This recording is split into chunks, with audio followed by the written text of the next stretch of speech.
भारत पाकिस्तान की टेंशन के बीच में कर्नल सोफिया कुरैशी का जिक्र बार बार आ रहा है। बहुत से लोग हैं जो प्राउड महसूस कर रहे हैं, लेकिन क्या आप जानते हैं, बचपन में जब गुड्डे गुड़ियों से खेलने की उम्र होती है तब भी सोफिया कुरैशी बंदूक से खेला करती थी। और ये पूरा जो बैकग्राउंड है फैमिली का, वहीं से इंस्पिरेशन उनके अंदर आई थी।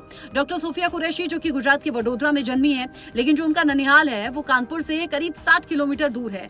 जो उनकी बुआ रहती है वो मुरादाबाद में रहती है। अब जब सोफिया कुरैशी पूरे हिंदुस्तान में इतनी ज्यादा फेमस हो गई तो वहां उनके ननिहाल तक, उनके बुआ के घर, उनके बचपन के घर तक लोग पहुंच रहे हैं, बात कर रहे हैं। ननिहाल में जो उनके मामा मामी हैं वो बताते हैं कि बचपन में जब सोफिया आया करती थी, बाकी लोग गुड्डे गुड़ियों से खेलते थे, लेकिन सोफिया बंदूक से खेला करती थी और बचपन से कहती थी कि मुझे देश की सेवा करनी है, रक्षा करनी है। ऐसे ही बुआ भी बताती हैं। बुआ कहती है मैं खुद तो इतनी पढ़ी लिखी नहीं हूँ, लेकिन अब अपनी पोती को मैं जरूर तैयार करूंगी, क्योंकि सोफिया कुरैशी पर हमें बड़ा फक्र होता है।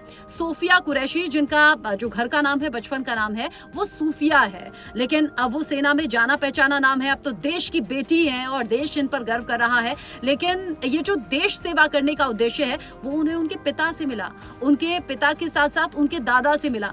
यानी ऐसा नहीं है कि सोफिया कुरैशी के मन में अचानक से फीलिंग आई हो। अपने पिता को देखा सेना में काम करते हुए, देश की सेवा करते हुए, अपने दादा से सीख ली। और जो उनके पिता हैं वो 3 भाई हैं और तीनों के तीनों सेना में हैं। अच्छे पदों पर रहकर उन्होंने देश की सेवा की है और यहीं से जो सीख है वो कर्नल सोफिया कुरैशी के मन में आई। बचपन से ही उन्होंने ठाना और बड़े होते होते ये सपना पूरा कर दिया और आज तो देश के लिए और खास तौर से अपनी कौम के लिए ये बड़ी इंस्पिरेशन है।